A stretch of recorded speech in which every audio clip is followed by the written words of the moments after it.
Okay, Into the Forest. This is a film that takes place in a kind of distant future, where what really gives it away is they have like see-through computer monitors, which are pretty intense. But one day, the power goes out. So now you have two sisters. One is trained to become a dancer, or actually is a trained dancer. One's trying to become a doctor, and they're dead. So power goes out. And of course, they go to town a few days later, and the one store is ransacked because that's what happens when the power goes out and it's been like 2 days. Everything gets ransacked.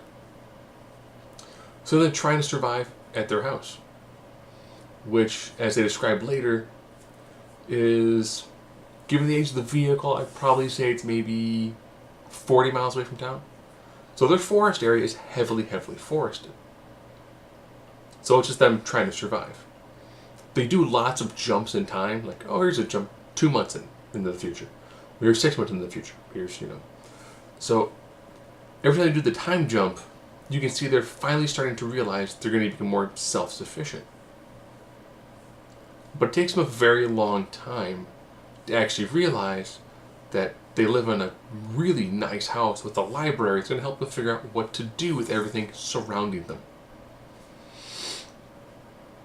So this film is about 2 hours long, and there are times when it drags. This effectively is here's your pseudo post-apocalyptic sort of film that's more drama-based. It's got moments that are really good, and moments that are just slow. Almost infuriatingly bad, too. Because as they describe the house and how far ahead they are, one would assume that the generator for the house would probably have solar panels, not require gasoline. If you have a computer monitor that's see-through, it's a transparent screen, you would think that you would probably also maybe have one of your solar panels. Especially not far away from civilization. Overall, it's a decent film. I probably said borders on good. When you get to the point where there's really no other supporting cast and it's just the people in the house, it's got moments that are nice, solid moments, and other moments that are just bad. This film really could have been recut and trimmed.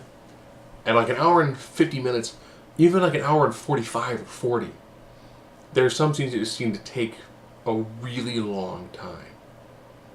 And really, I know they're tension builders, but there's enough tension just going on in the general idea of what's going on that you don't need to have these little moments where you just stretch out scenes.